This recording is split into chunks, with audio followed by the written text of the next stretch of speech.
Bro hello hi. And పుష్పది rule చేయడానికి వస్తున్నారు కదా, ఎలా అనిపిస్తుంది బ్రో? ఇంకా పుష్ప సినిమా రూల్ చేయడానికి వస్తుంది భయ. ఇంకా పుష్ప ఇంకొక 4 రోజులు ఓపిక పడితే 5వ తేదీ థియేటర్లోకి వస్తుంది. ఇంకా ఖచ్చితంగా వచ్చిన తర్వాత ఇంకా థియేటర్ ఇంకా బ్లాస్ట్ అంతే బద్దలైపోతాయి అంతే. ఎప్పుడైనా వెయిటింగ్ చేస్తాను. ఇంక ఈ సినిమాని అయితే ఎవడైతే ఆపలేడో. నేను అల్లు అర్జున్ పెద్ద ఫ్యాన్. పైగా నేను పుట్టింది ఎక్కడ? సినిమా థియేటర్లోనే నేను పుట్టిందే. నేను ఇంకా గంగోత్రి బన్నేవు ఏదో సినిమా థియేటర్లో పుట్టా. అప్పటి నుంచి నన్ను మా ఊళ్ళో అందరూ బన్నీ అంటారు అనమాట.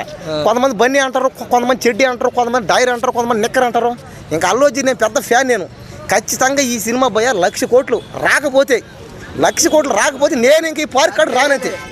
నేను ఈ పార్క్ కాడ అసలు రాను. ఇంకా తగ్గేది లేదు, ఎగ్గేది లేదు. నీకే చూడండి, ఇదో డబల్ ఫైర్. ఇదో పట్టుకో విష్ణు, పట్టుకో చెప్తా, పట్టుకో విష్ణు. ఇదో అస్సలు తగ్గేదిలే. వైల్డ్ ఫైరు, వైల్డ్ డాగ్, ఇంకెందుకులే ఇంకా అన్నీ. ఇంక ఈ సినిమా ఖచ్చితంగా భయ 100% చెప్తానా. నువ్వు గుర్తుపెట్టుకో. 1,00,000 కోట్లు కానీ రాకపోతే నేను హైదరాబాద్ వెళ్ళి పారిపోతాను.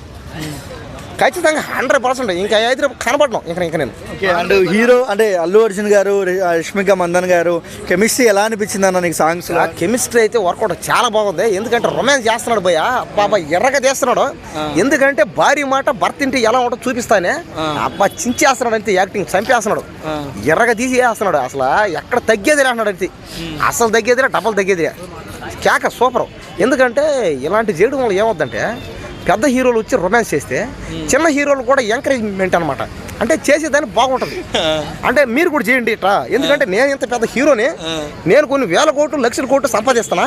నేనే రొమాన్స్ చేస్తున్నా తప్పక, నువ్వు కూడా చెయ్యి. అంటే దీనికి అర్థం ఏంది? నేనే ఇది చేస్తున్నా కాబట్టి నువ్వు ఇంకాస్త ఎక్కువ చెయ్యి. పైగా ఆయన సినిమాని ఫ్యామిలీలు అందరూ చూడాలి. పైగా చూడాలా, ఎందుకంటే ఫ్యామిలీలు కూడా రావాలన్నమాట. మారాలి, మైండ్ సెట్ మారాలి. లాస్ట్ క్వశ్చన్ అన్న, పుష్ప అంటే ఫ్లవరా ఫైరా? ఇంకా పుష్ప అంటే అది ఫ్లవర్ కాదు, ఫైల్డ్ కాదు, ఇంకా వైల్డ్ ఫైరు. ఇంకా ఎందుకు ఇంకా ఏదన్నా అనుకో, ఇంకా మొత్తం ఫైర్. ఇంకా పుష్ప అంటే ఏంది? ఫైరింగ్ అనమాట. పుష్ప అంటే ఫైరింగ్ చేసేవాడు. అంటే ఎవడైతే ఫైర్ నిప్పు అంటే ఆ నిప్పు కాదు, లోపల వస్తుంది బాడీలో ఆ నిప్పు. దానికి అర్థం అదనమాట. ఇన్ని రోజుల నుంచి జనాలు ఎవరికి తెలియదు. పుష్ప అంటే వాడు మొదటి నుంచి అనేది ఏంది? పుష్ప అంటే ఫ్లవర్ ఆఫ్ ఫైర్ అన్నాడు కదా. ఆ ఫైర్ ఎక్కడ ఉంది? లోపల ఉండాలి. లోపల ఉంటే మనం ఒకరి మీద చేయాలి ఫైరింగ్. అది లెక్క, సరేనా?